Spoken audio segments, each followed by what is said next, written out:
ఒక సంకల్ప విజయం. ఒక తండ్రి తన కొడుకు కోరికను ముందుండి నెరవేర్చాడు. ఈ విషయాన్ని మనం అందరం గుర్తించాలి. కాకినాడ. ఈ కాకినాడ ఫిషింగ్ హార్బర్ మరికొంచెం దూరంలో సముద్ర మధ్యంలో ఒక హోప్ ఐలాండ్ అయితే ఉంటుంది. ఈ హోప్ ఐలాండ్కు ఒక వ్యక్తి ఎటువంటి సహాయం లేకుండా స్విమ్మింగ్ చేసుకుంటూ వచ్చాడు. తను ఎక్కడుండి మొదలయ్యాడో మీకు ఈ వీడియో చెప్తారండి ఫ్రెండ్స్.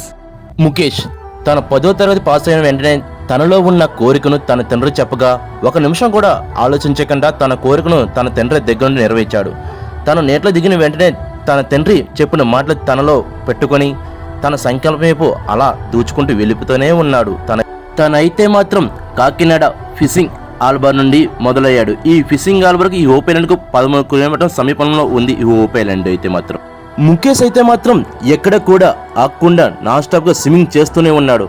తను స్విమ్మింగ్ చేసే విధానం చూసి నాకు చాలా ఆశ్చర్యం వేసింది. తన తండ్రి ఎక్కడైనా ఆగి ఉంటాడేమని 2 పడవలు కూడా తీసుకొచ్చాడు తనతో పాటు.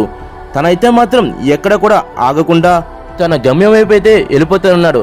తనైతే మాత్రం గంటన్నర సమయంలో అయితే ఈ హోప్ ఐలాండ్కి అయితే రీచ్ అయ్యాడు. మరికొద్ది మంది ఏమంటున్నారంటే తనైతే మాత్రం మధ్యలో ఆగి వచ్చే ఉంటాడని చాలా మంది అంటున్నారు. తనైతే మాత్రం ఎక్కడ కూడా ఆగలేదని నాన్ స్టాప్గా స్విమ్మింగ్ చేసుకుంటూ వచ్చాడు. తన తండ్రి మాటలు విని తనైతే తన గమ్యం వైపు చేరుకున్నాడు. ఇది కూడా మనం అందరూ గుర్తించాలండి. చాలా గొప్ప విషయం ఇదైతే మాత్రం.